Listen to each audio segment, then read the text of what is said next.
So good morning. Very happy to be with you. Thank you for the invitation.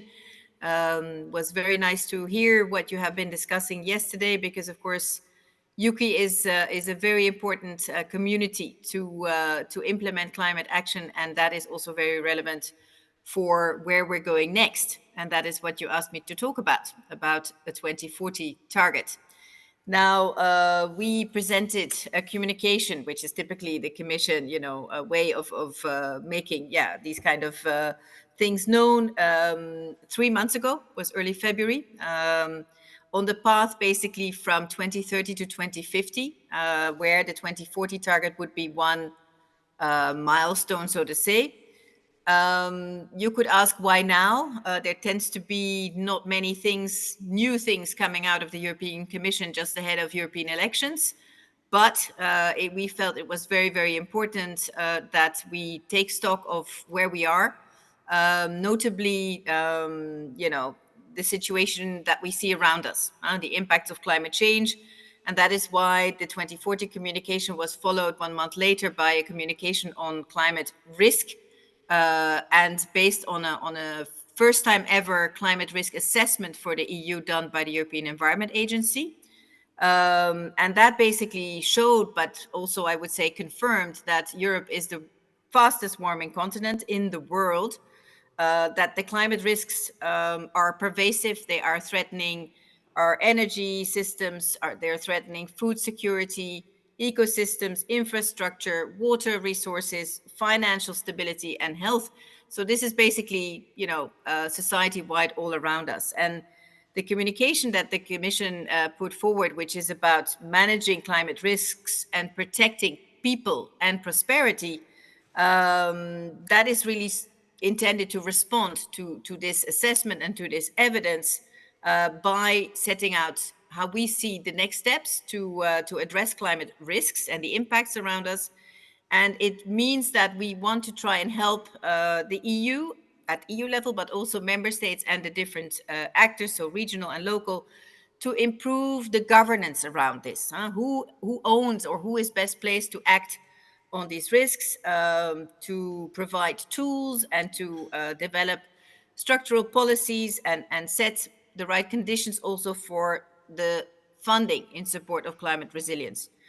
So I just wanted to start with that we must really step up our work on climate resilience and risk management. But of course, that very, very much goes hand in hand with what we all call in our professional jargon, mitigation. So reducing emissions, and that is also something that I think the Intergovernmental Panel on Climate Change was very clear about. We need both strong mitigation and adaptation. Clearly, global emissions need to be cut sharply and rapidly. And on both dimensions, again, mitigation and adaptation, the EU needs to continue to provide global leadership and basically lead by example. Now, to come back to the 2040 communication that we presented in February, you already mentioned that this comes together with a detailed impact assessment, 600 pages, I have to say, for anybody who's really keen to dive into the details. And on the basis of that, we have recommended a target of 90% emission reduction, well, a net emission reduction target compared to 1990 levels. We very much looked at the advice of the Scientific Advisory Board that came out in June last year, but also, of course, the provisions of the European climate law that we have now. And this is all about, the EU also doing its fair share to meet the Paris Agreement goals, because that is where we're in. We have the international context, plus we have our own commitment and legal obligation at EU level to become climate neutral by 2050. Now, it's not long ago that we finished the negotiations on our what we call Fit for 55 package. This is the whole legal framework in order to meet the target that we have for 2030, which is a minus 55% emission reduction. And I want to emphasize that the plan about the 2040 target is not to now go back and change again or make changes to this 2030 framework. We are, and I think you are, and the member states are very busy implementing those rules and working on the national energy and climate plans, putting in place also the national policies that can complement the EU policy. So this is ongoing and very, very important. But what we wanted to do is to also start mapping the trajectory after 2030. Again, so up until 2050. We really feel that it is a very good moment, again, also in view of the elections right now, to have a debate broadly in society about how are we going to get to this climate neutrality in 2050. And that will then, of course, feed into the situation that we are going to be having in a few months from now, where there will be new EU leadership, both in terms of President of the European Commission and also European Council, Parliament, etc. And we'll have a new mandate, as we call it, a 5 years mandate for the new European Commission. So it will be very important to see what this debate delivers for us to then go away and see, okay, what kind of climate and energy policy framework are we looking at for post 2030? And clearly, if you think of it, it's really all about, staying the transition, staying the course, but supporting the different sectors and different groups in society so that we can all implement the actions needed. Now, just to emphasize that this means that it's all about, continuity and predictability for basically policy and investment decisions. I mean, that is really the objective. And this is all about, again, public investment decisions or funding support, but also private. I think that is very, very important. And we're, of course, all taking these kind of decisions right now with a view to 2030. But we should very much take into account also the period post 2030, because the decisions we're taking now will have an impact also there. And we need to make sure that they are not just fit for 55, if you want, but also fit for 2040, and with a view, again, to climate neutrality. So it's all about looking and finding the investments that are going to be modernizing our economies, and in particular avoid lock-in into carbon intensive technologies, and that would probably then, those kind of investments would probably then lead to stranded assets. Now, in the impact assessment, we've looked at what it means for different sectors. So this is a little bit dependent on different technologies that are already available or that still need to be demonstrated and scaled up. For the energy sector, we do have ample available technologies. So there we do see a very, very drastic cut, and basically no more use of fossil fuels by 2040, only maybe some feedstock fuels left in industry. Now, industry itself, energy intensive industry, will also need to really make progress with their clean technologies, and they're quite novel clean technologies when it comes to green steel or low carbon cement, etc., just to name a few examples. And that will be more gradual the way we see it. And then a bit of a concern is the sectors of transport and agriculture. And also there, clearly, in order to get to climate neutrality, we will need to see much, much more action in those two sectors. Now, we looked in the impact assessment at what that means in terms of costs and benefits. That's how we do it for any proposal by the European Commission. And of course, this is not a legal proposal, but we felt exactly for this broad debate in society, it would be important to have this on the table. So we have, on that basis, come to the view that a 90% net target for 2040 is the best option, because it is best at limiting, worsening climate impacts, in particular also at improving energy independence. I think we all relate much more to that since the aggression of Russia in Ukraine and the energy price crisis that has ensued from that. It means a better security of supply, because we will have our own autonomous energy supply. It will therefore support the resilience of the EU economy, and it will also put EU industry in a much better position to maintain and take the lead in clean technologies at the global level. And then finally, it is, of course, very important for Europe to continue on this course also in the international context, because it is a very strong signal to our partners that, yes, we're not just looking at 2030, we're already developing the next steps for 2040 and 2050.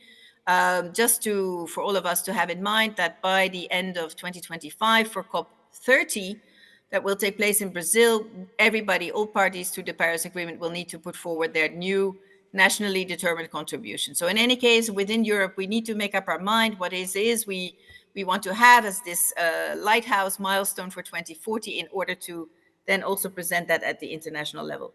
So just to summarize, for us, the impact assessment shows that, going there to climate neutrality is not just imperative, but it is feasible and desirable. Now, I'll try to be brief, but just to again emphasize that what does this mean? How do we get there? I mean, it's very important to have in mind, indeed, this notion of continuity.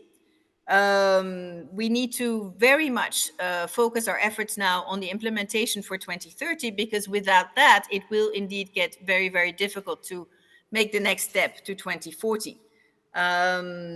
Then, in terms of competitiveness, I think we are now having dialogues with all the different sectors, also at EU level, but I'm sure also at national and regional level, because we need to make it and work together, of course, to make it possible for these sectors to also decarbonize. I think we can name it or call it a bit of a new industrial revolution. I mean, we will need to really step up on a more circular use of resources, resource efficiency as part of this industrial decarbonization.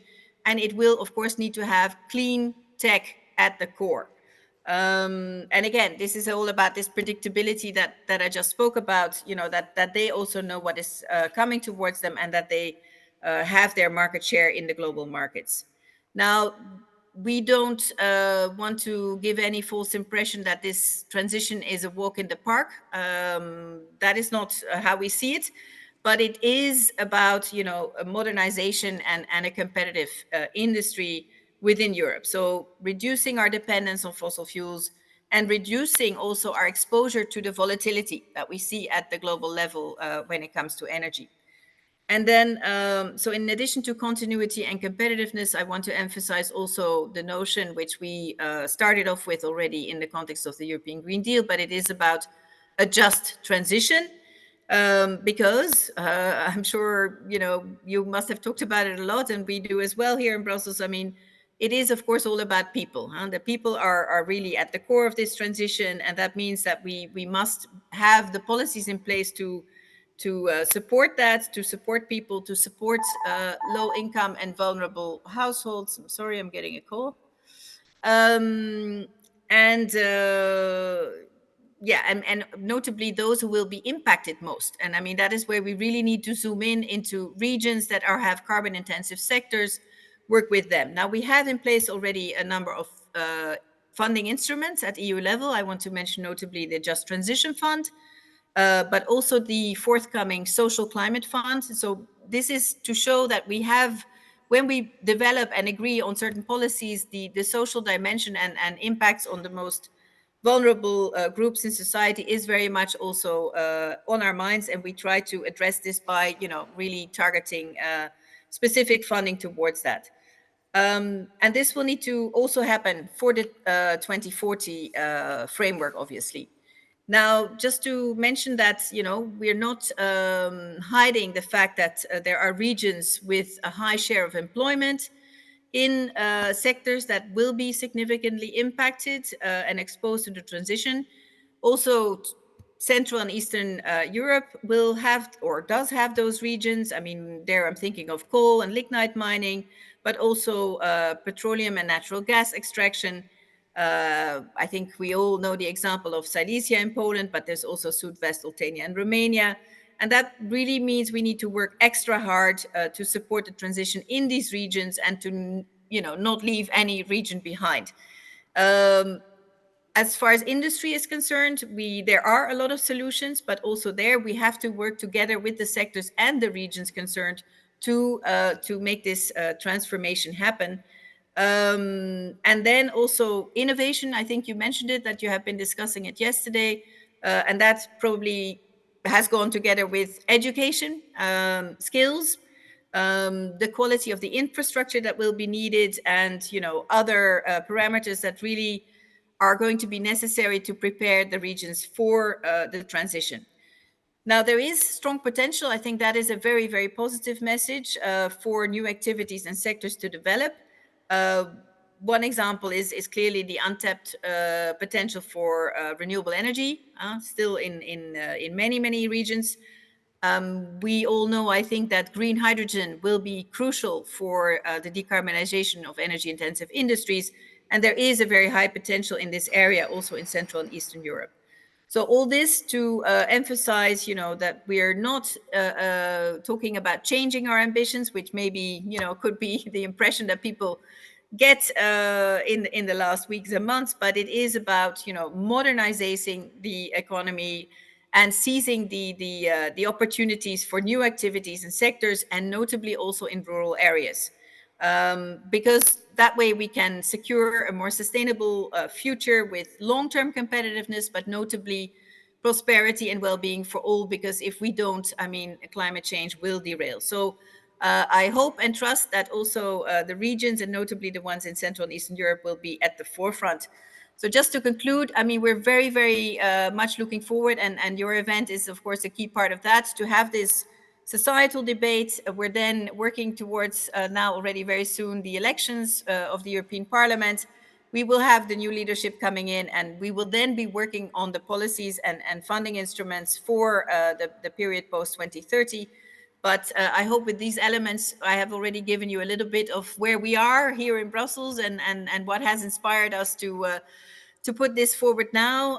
Of course, it will need to be taken forward under the next European Commission, but the debate today can exactly inspire us about, the direction, how you see things, what are the issues that you run into in practice, and what are notably good examples and best practices. So very much looking forward to the debate. Thank you.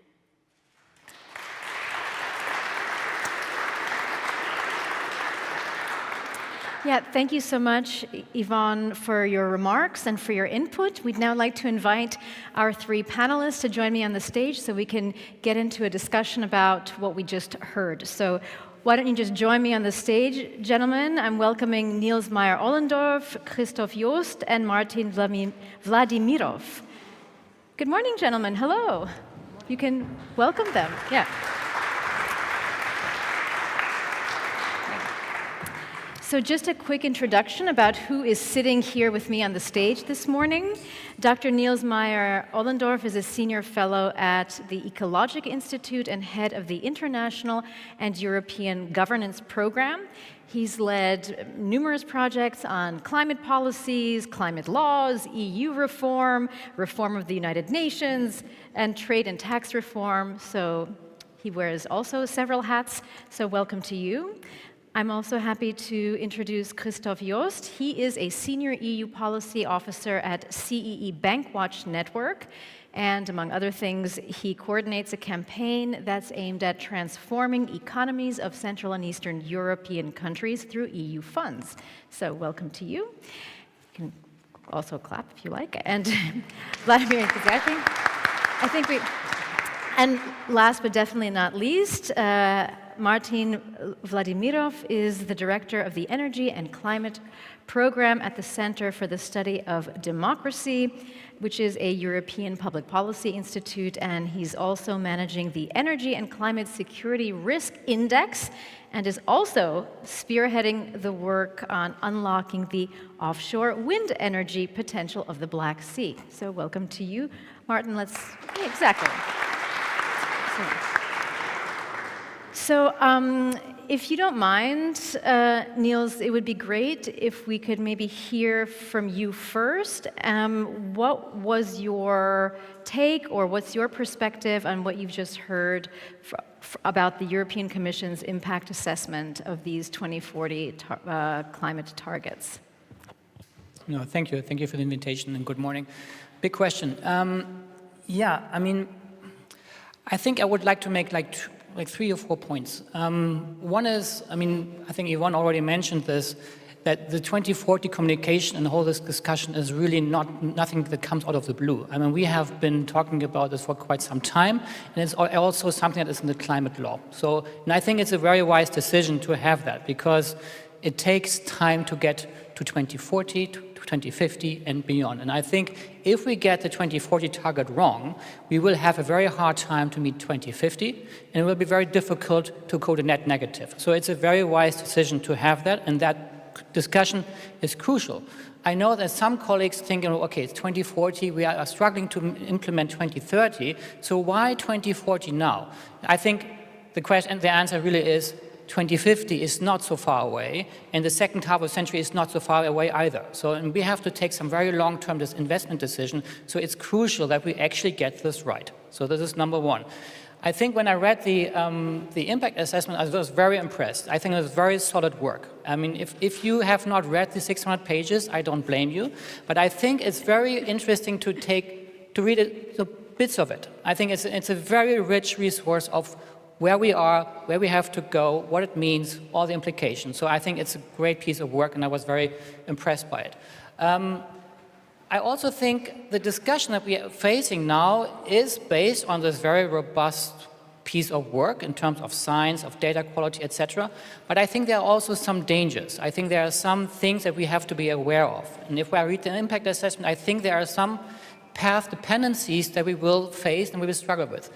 What do I mean? I think number one is, in terms of structure, I think there is a problem in the impact assessment, in the whole discussion, that there is this notion that removals and reductions are somewhat interchangeable. They are not. I think there's a very fundamental point for the entire discussion that removals and reductions are inherently different. Why do I say this? If I look at reductions, I mean that we have to leave coal, gas, and oil in the ground. This is the best thing that we have. The world's best thing is to keep fossil fuels where they are. So it's not digging them out, burning them, and removing them. That is a pretty risky strategy for many reasons. For example, do we have the infrastructure to remove large amounts? Do we have the energy to do this? Do we have the money to do this? We don't. I mean, so it's difficult. So the number one item really is to leave fossil fuels in the ground. And the discussion somehow is tending towards, well, we can interchange removals and reductions, but we can't. The other structural issue I have is that removals are treated alike. It doesn't matter whether we remove carbon for a certain period of time or forever. But that's a big difference. If I look at how long carbon stays in the atmosphere, we're talking about thousands of years. So this is what we have to remove. If we remove carbon, we have to store it for that same period. And that's a big challenge. It's a big challenge because, as you know, the biggest thing that we have today are ecosystems. But what does climate change do to ecosystems? Climate change undermines the capacity of ecosystems to store carbon. So this might not be as a reliable partner as we thought, as in the past. Ecosystems might not play in the climate team in the future. They might become a source, not a sink anymore. And that is a big challenge for the whole removal discussion. So these are the structural items, and I know that the impact assessment is not discussing instruments. That is important. So it's not discussing instruments. It's discussing how to get there in terms of the pathways. So, but yet, I think there are some items in the impact assessment that predict somehow the instruments of the future. And I think one problem is that we are looking at the future that might abandon national reduction targets, that we abandon the FHR regulation, the Climate Action Regulation. And that would be a mistake, I think, because member states are a key player and they need to be committed in legal terms in the future, even after 2030. And I think that is important. It's not what the impact assessment says, it's not what the communication says, but it's somehow embedded in the whole discussion. I think that's the problem. The other item is, if I look at the impact assessment, it's very much focused on technology, investment, infrastructure. And that's for good reason. I think that's right. I mean, it's a very important pillar of the whole endeavor to get to minus 90%. We have to have infrastructure, investment, innovation in place. But at the same time, I think we are somehow lying to ourselves. Why I say this? If I look at transport, for example, the path to contribute to 90% for transport is largely based on electrification.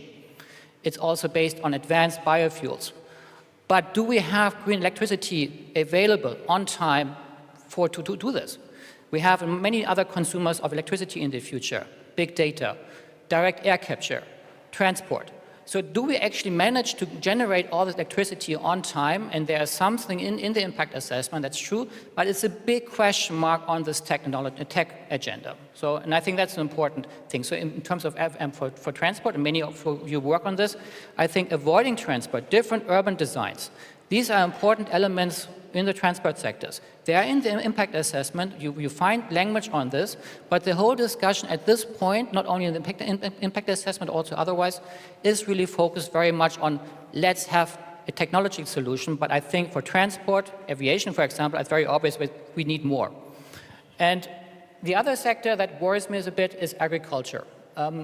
And there's also, strong language, interesting analysis in the impact on agriculture. As you might know, the scenario 3 takes us to minus 30%, but then there's the live variant that takes us to minus 46%. And that means that we have to produce or eat less meat, that we have to decrease livestock. So these are very important elements. They are on the impact assessment, but I think the focus is too much on the tech solutions. I think for political reasons, that's true. But it shows that we have to face a political solution for that, and I think that is what the impact assessment actually does. I think it really launches this debate. It can, and I'm really looking forward to this discussion. Thank you.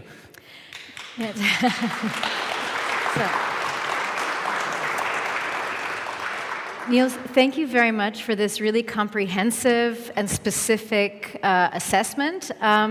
I do want to give Yvon a chance to respond to at least some of the points that you raised, but maybe, Yvon, if you don't mind, I would just like to hear from our other two speakers if they either want to add something to what they've just heard, or maybe we can really zero in specifically on the particular challenges facing Central and Eastern Europe when it comes to meeting the EU's climate goals. Because as we all know, every member state is dealing with a slightly different starting point and a slightly different level of resources. So it would be really good if we can maybe zero in on Central and Eastern Europe. So yeah, maybe we can start with Christophe and then hear from Martin.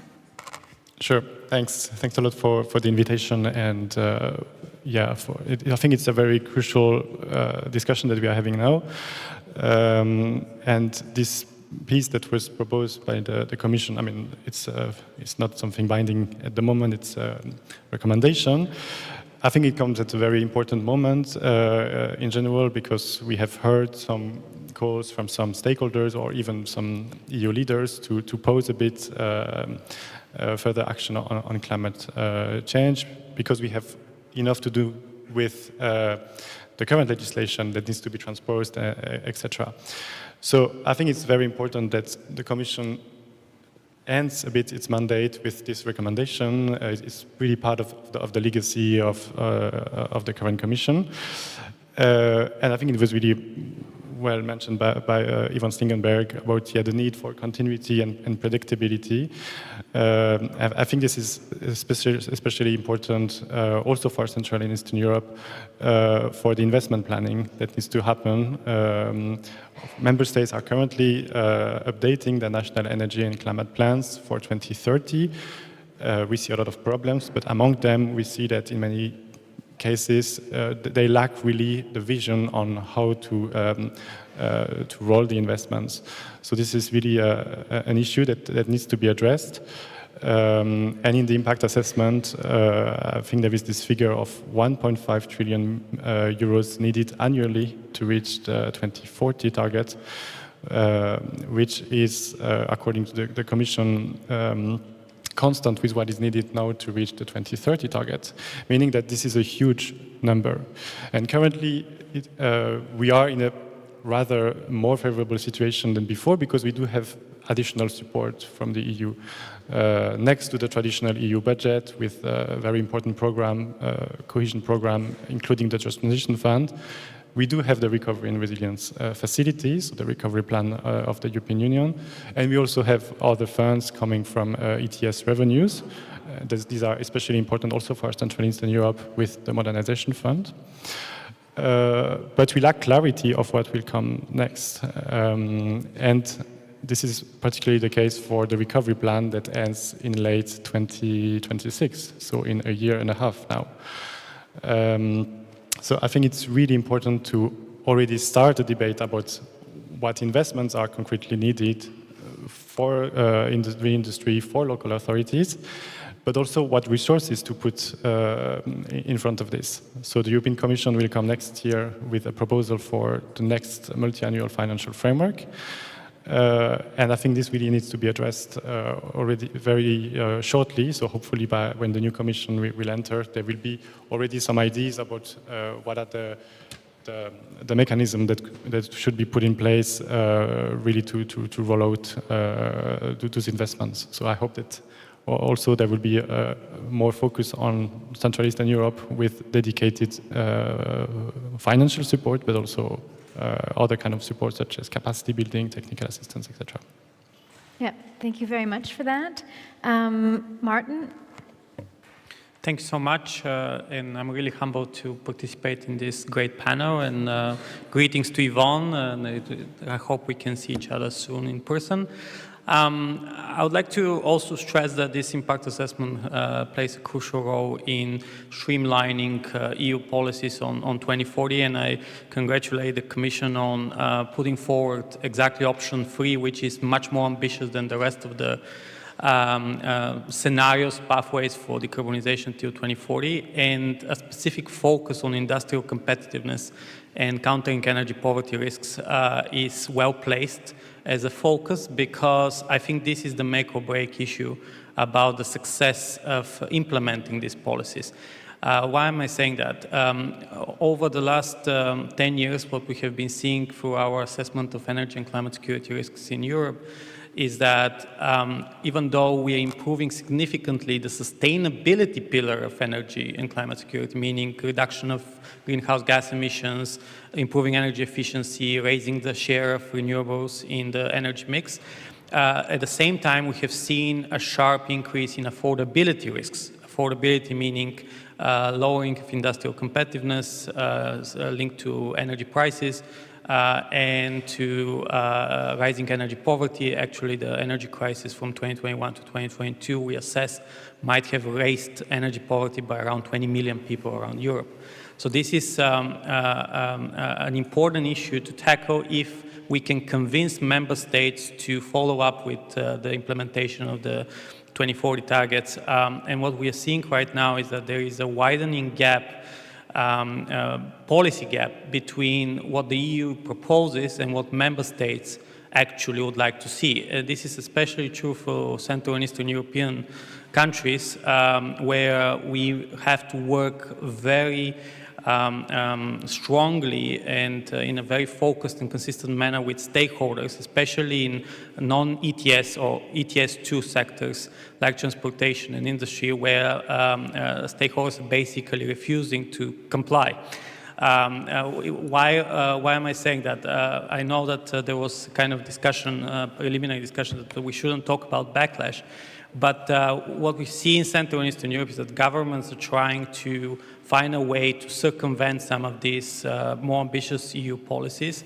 And our role as civil society is to bridge the gap between academic assessments, like the one that was done by DG CLIMA, and policymakers who are very much influenced by disinformation narratives, some of these also spurred by authoritarian powers like Russia and China in Central and Eastern Europe. So we need to debunk myths and try to translate these academic findings into easy to understand policy solutions, very targeted, where we bring stakeholders together and really listen to their concerns and try to work around their wishes. And there is, I think, the main kind of bottleneck we see here is on industrial decarbonization. So trying to phase out natural gas or prevent the natural gas lock-in in Central and Eastern Europe would be key, because many countries seem to phase out coal by replacing it with natural gas or thinking about doing that. This is a very dangerous trend. Also, there is an attempt for greenwashing hydrogen and lock-in in blue hydrogen in Central and Eastern Europe. This is also a danger. So working with industrial stakeholders will be key. I think a good element to, or kind of A successful strategy would be to work with the big conglomerates, big industrial conglomerates from Western Europe that are also some of the major investors in Central and Eastern Europe, actually, so that they implement the strategies that they implement in Germany, France, Italy, Spain, also in Central and Eastern Europe. Because what we have been seeing also is a divergence of corporate strategies for industrial decarbonization between Central and Eastern Europe and the rest of Europe. So bridging this gap requires a lot of work with policymakers and stakeholders. So in general, what we call improving quality of governance.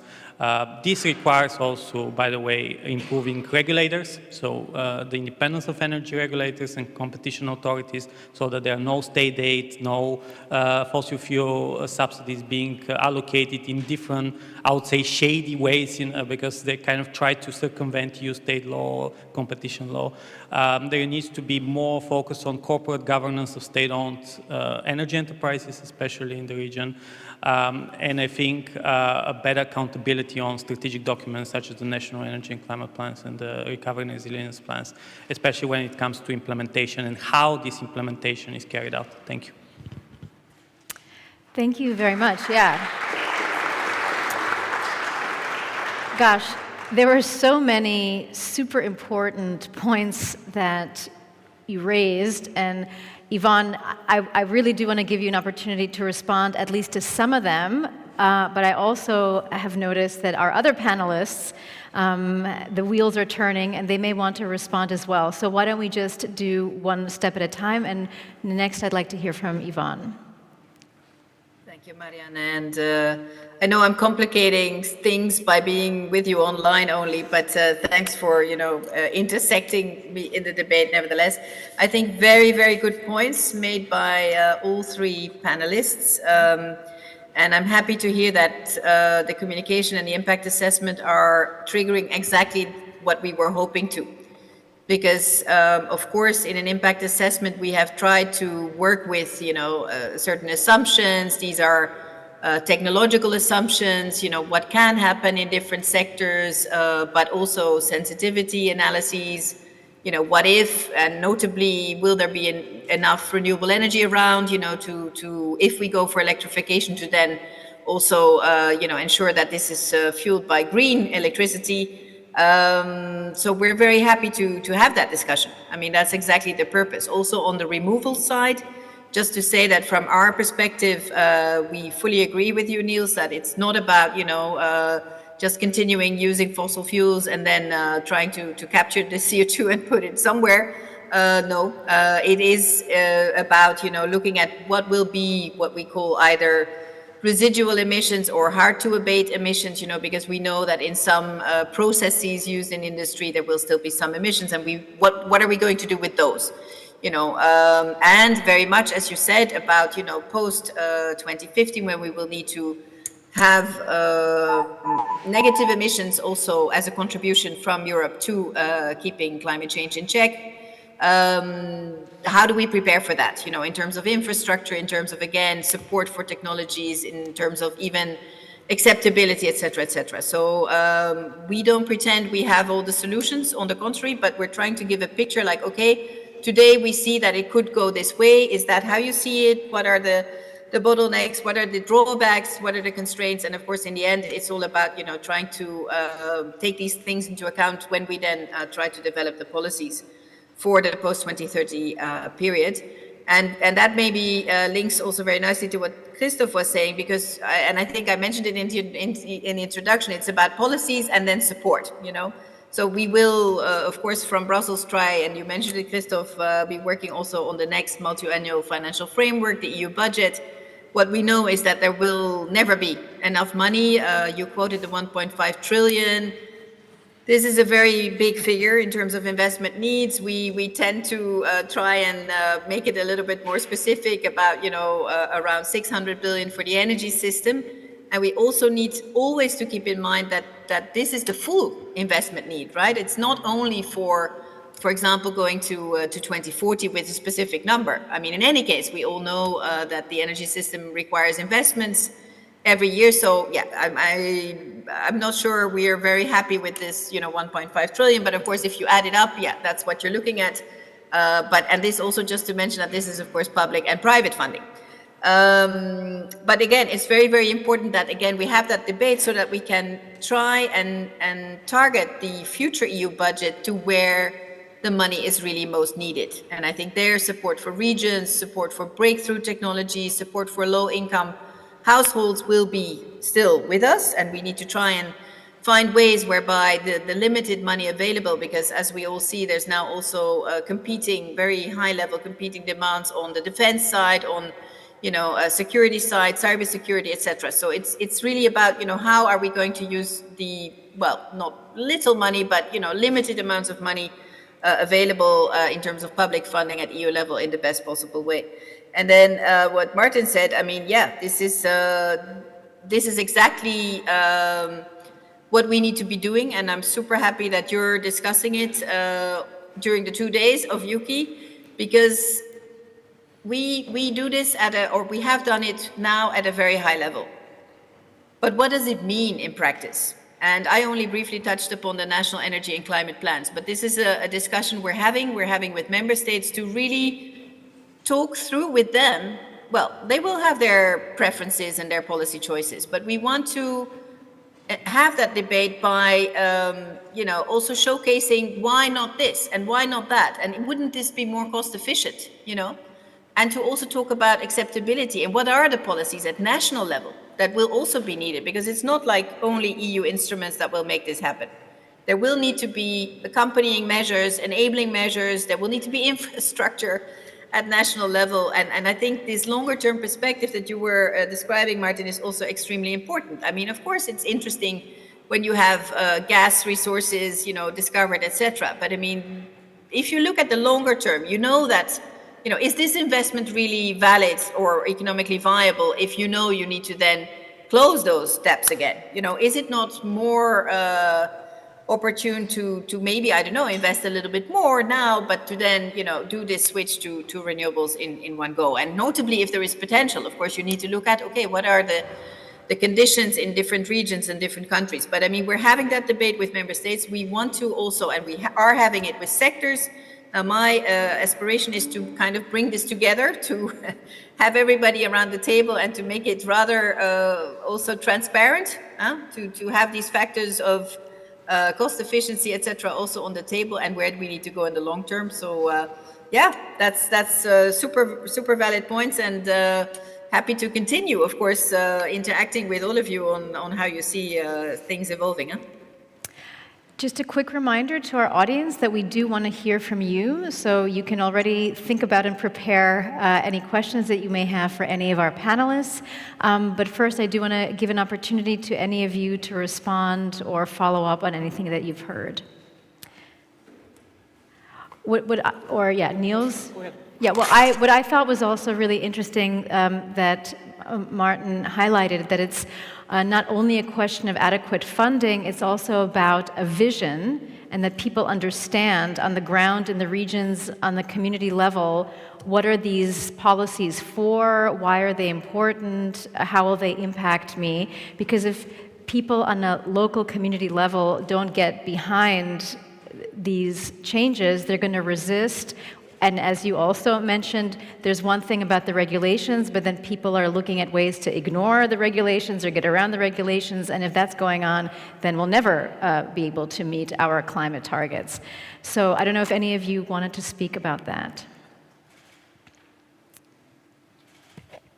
I mean, on really making sure that the general public is also backing a bit and understanding a bit better this debate. I think it's really important to invest also in climate education, in making sure also that the media is more active, and there are also innovative tools that can be better used, probably at the local level in particular, to making sure that marginalized groups are also more involved, like those that we usually don't include in this discussion. I'm thinking in particular about the youth. And then there are also some techniques that are really interesting and that should be developed more, like community visioning or co-creation. These are always interesting. But I think what's really crucial is that there is also more discussion politically. And this is valid especially for the member states who are drafting plans, developing policies, etc. But I think it's also valid for the European Commission. And there was a precedent recently with the agricultural legislation that was amended in a fast-track procedure without impact assessment and deep consultation. So this is really regrettable, and it sets also a bad signal for the member states who are usually reluctant to have really meaningful consultations and involvement of stakeholders. So I really hope that also on these points things can improve in the future. Maybe if I can jump in as well, I want to mention another element which can kind of focus the minds of policymakers in different member states on implementing these targets. I think the Repower EU and this emergency kind of pieces of legislations and funding after the Russian invasion in Ukraine kind of unlocked a lot of thinking and a lot of action on the part of different member states. So when there is a security agenda, when security supply is threatened, when livelihoods of businesses and ordinary people is threatened, then people become much more aggressive and also assertive in decarbonizing the economies. Because what the Russian invasion showed us is that the surest and most sustainable way to energy and climate security is decarbonization. But as years pass by, we go back to the old inertia on this. So we need to keep on strengthening the argument that decarbonization is about actually making the EU a stronger international player and with stronger energy security, which is independent from foreign influence based on fossil fuel imports. Nils, did you want to add something? Well, I would be interested in, your take on this. Would be great. Maybe just one word on engaging the public and how we do this. I think, and Martin was mentioning the term backlash, and we have heard it here, several times. Rollback is another term. Personally, I really don't like this terminology.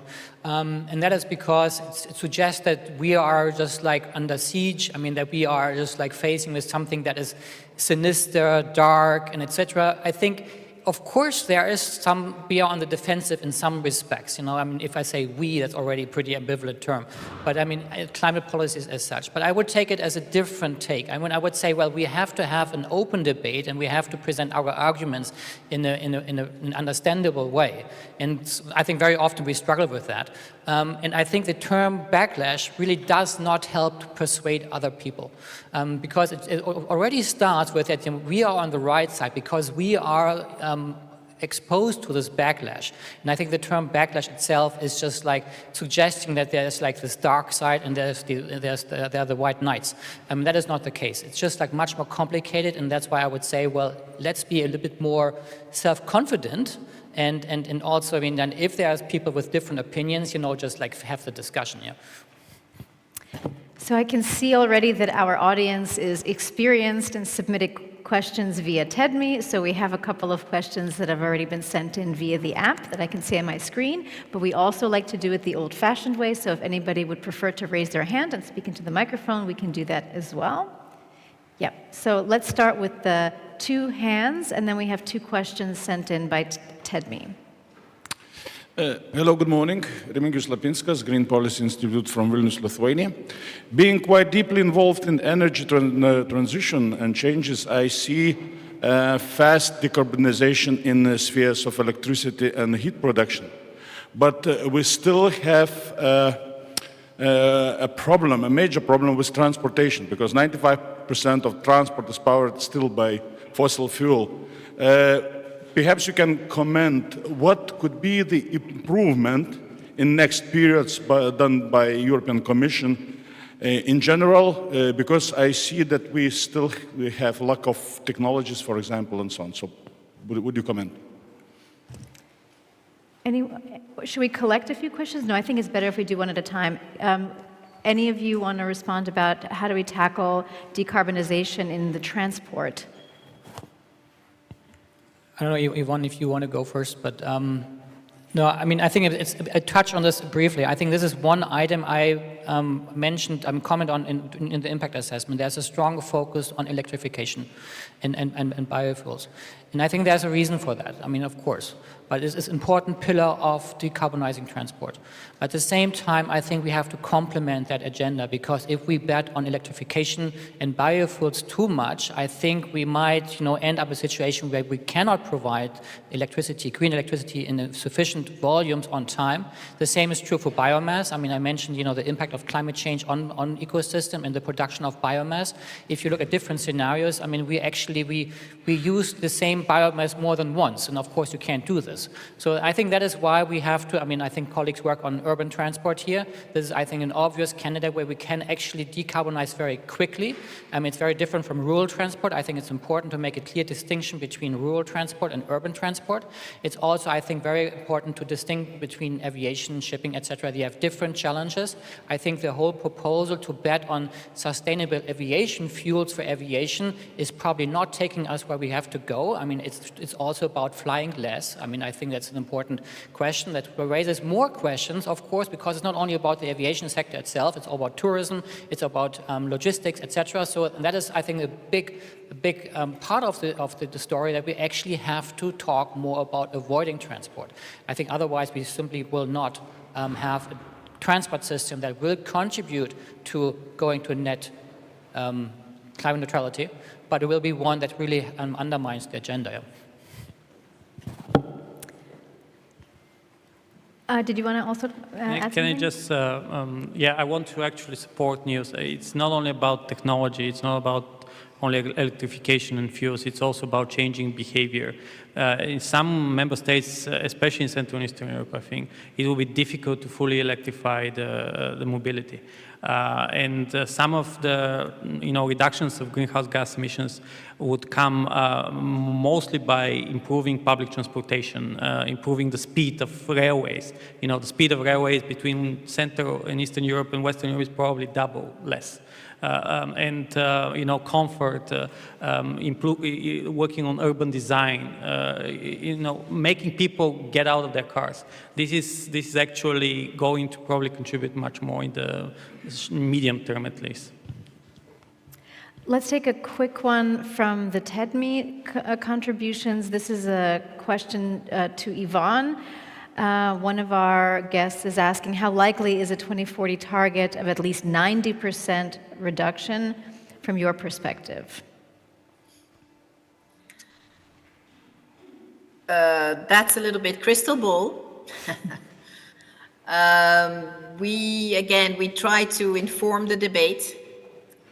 We also very much try to explain that, if you have what has been agreed for 2030, and you have climate neutrality in 2050, there are only so many ways that you can go there credibly, and where you would then need to be in 2040. So we looked at different pathways or different scenarios, and those were only the ones, we looked also at being at 70% in 2040, but this was considered, it wouldn't get us where we need to be. It would really, make it pretty much impossible in the last decade to still achieve climate neutrality.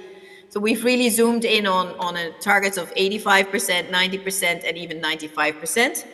So that is a little bit the margin. And I think then the question is about, indeed, should we try to, do a little bit more now? Because as we said, the key decisions are being taken now. If you're going to put in place or revamp your taxation system, this should have a very long-term application, right? It's not that every 3 or 5 years you're going to then again do that. If you're going to invest in a new industrial plant or a new technology, that should last for 3 decades, 4 or 5 decades. So, and that is where we're saying let's go for a slightly more ambitious target for 2040, because it will make clear to everyone that yes, we're staying this course. All your investments will be worthwhile. But I also very much agree with the discussion that you're having. We need to complement this with, what does that mean for people? The challenges that, be they in rural areas, be they in urban areas, what does it mean for my job? I think that is often what is even giving most anxiety to people, because I think as citizens and as consumers, of course, we want a healthy environment. We want to be protected from climate risks. We want our politicians and our governments to, take the necessary action. But if in the short term, that means, my job is at risk, or I have to, disperse a whole lot of money for certain things, that kind of creates this, I now don't dare to say backlash, this opposition, or, this divergence of views. And I think, as you said, Nils, if we can, I think that is in fact the biggest challenge we have right now. Can we still talk about things in a reasonable manner, without people taking sides and immediately jumping to conclusions? So that is also a very important dimension we wanted to do with this communication. Say, let's talk about it. Let's talk about it. Can we really imagine not going through with this transition? People are invested already, and people, also the youth, of course, insist, are we going to leave them with a pretty much, unlivable planet? So we need to have all these elements on the table and then to work out solutions. And I think it's really encouraging that there are so many, good things being tried and implemented already at the urban level, at the national level. And we need to make that much more visible to reassure people that it is feasible and that it is in our interest. Because indeed, and Martin made it the point much more clear than I did. I mean, I tried in my introduction to say it gives us a much more secure and resilient Europe. So that is key. Now, Europe is not the biggest contributor to climate change anymore. We're only representing 7% of global greenhouse gas emissions. But still, if we can show it, it will also help others to say, okay, we can also engage in that debate, and there will be solutions for us as well, and we can overcome those anxieties also in other countries. Let's take one more question from our audience. Yeah. Thank you. I am András Lukács from the Clean Air Action Group, Hungary. And we have heard that a lot of money is needed to finance these investments, which are needed for the green transformation. And we also heard about the sources for this financing. But at the same time, there are enormous subsidies for fossil fuels, enormous subsidies on environmental harmful activities. So how do you propose to eliminate these subsidies not to make a competition between the good financing and bad financing? Yeah, who would like to tackle this one?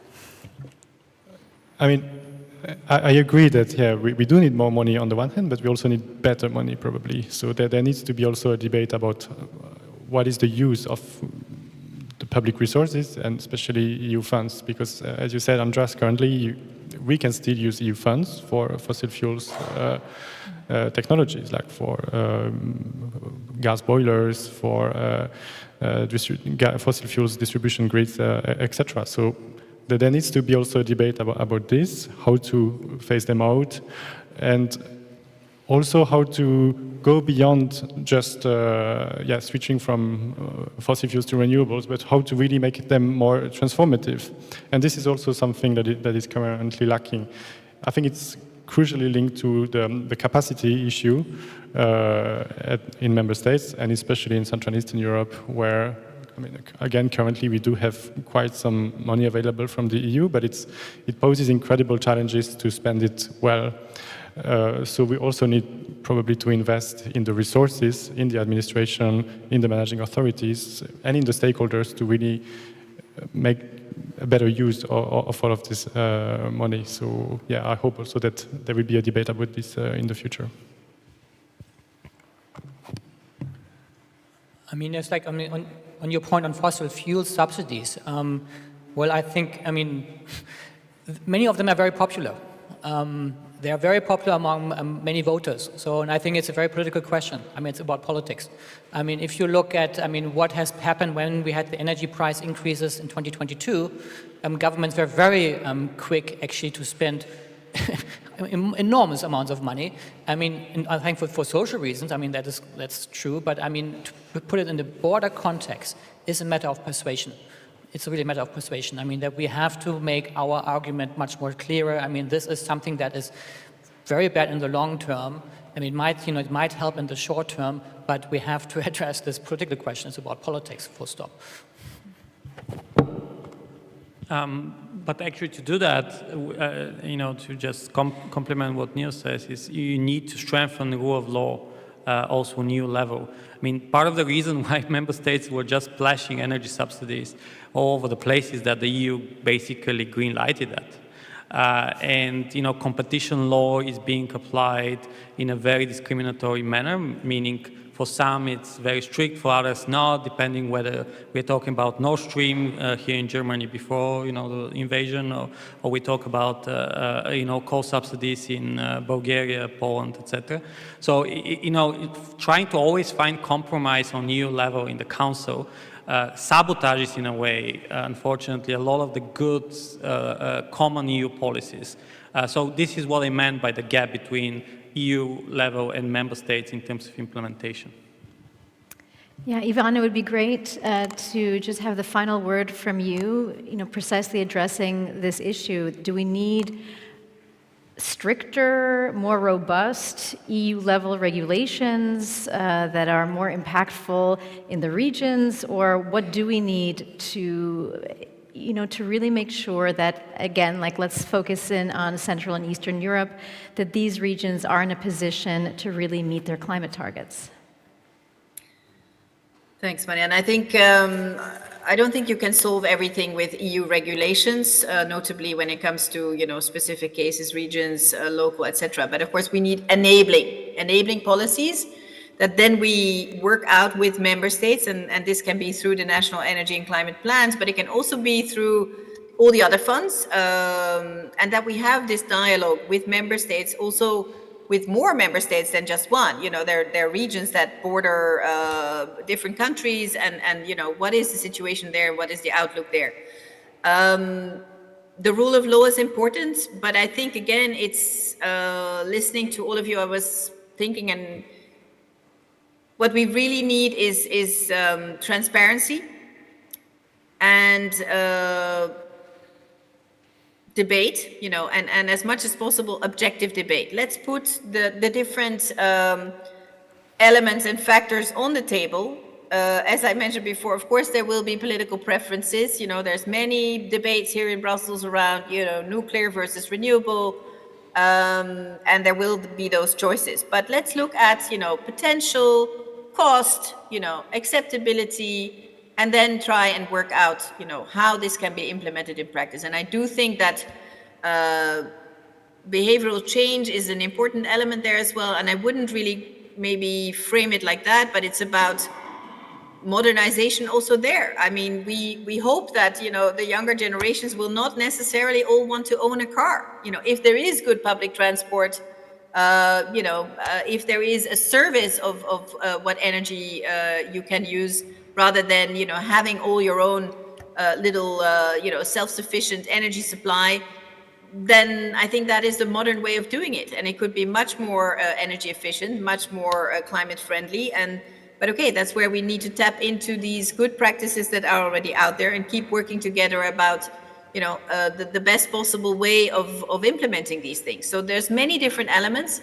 And I think the more we can have them on the table and have a constructive discussion, open discussion, so again, participation, everybody listening to each other, hopefully we can work out, good ways forward in this transition.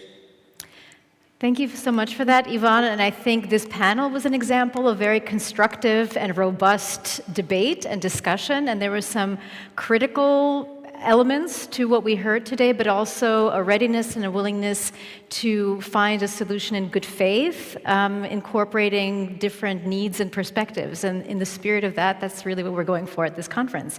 So thank you so much to all of our speakers for this really stimulating debate. Thank you.